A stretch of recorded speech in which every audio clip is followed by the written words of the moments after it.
So students माने देखंतु तम मानक पई गोटे न्यूज़ रही जे board of secondary education Odisha Cuttack OTET जोटा कि तुम Odisha teachers eligibility test 2026 notification out हो सारी एवं तुम मैंने देखिपरथुबो एटा आज ही ये नोटिफिकेशन बाहरी एवं एटा तुम मैंने अप्लाई करि ऑनलाइन रे ओनली ऑनलाइन मोड रे जमती कि लिखा है पॉइंट नंबर 1 रे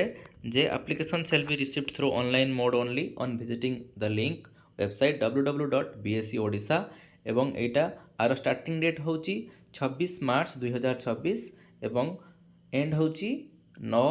एप्रिल 2026 पेमेंट रही तुम मनकर fee submission form done through online modes एवं एटा पेमेंट पाई मध्य से गोटे दिन एक्सट्रा दिखाई से टिल 11:45 पर्यंत एवं स्टेप बाय स्टेप इंस्ट्रक्शन तार केमी तुम कौ प्रोसीजर तुम मैंने फॉर्म फिलअप कर बीएससी ओडिशा रे दे दिखाई एवं examination will be conducted on 29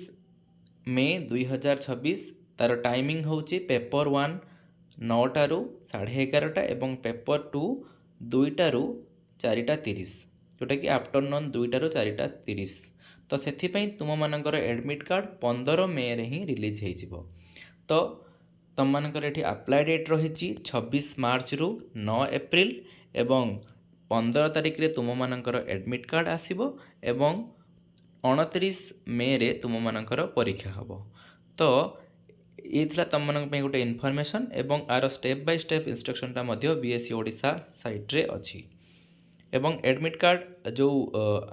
आसला पर जो परीक्षा हम पेपर 1 और पेपर 2 यहाँ मुझे कही रखे जे पेपर 1 हूँ जो प्राइमरी एवं पेपर 2 हूँ अपर प्राइमरी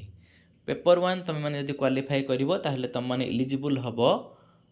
प्राइमरी जोटा कि तुम रही शिशु बाटिकार पंचम पर्यंत एवं पेपर 2टार रही तुम अपर प्राइमरी 6, 7, 8 क्लास पर्यंत हाँ तो भिडियोटी इनफॉर्मेटिव होते तुम मैंने लाइक कर सब्सक्राइब कर कमेंट कर।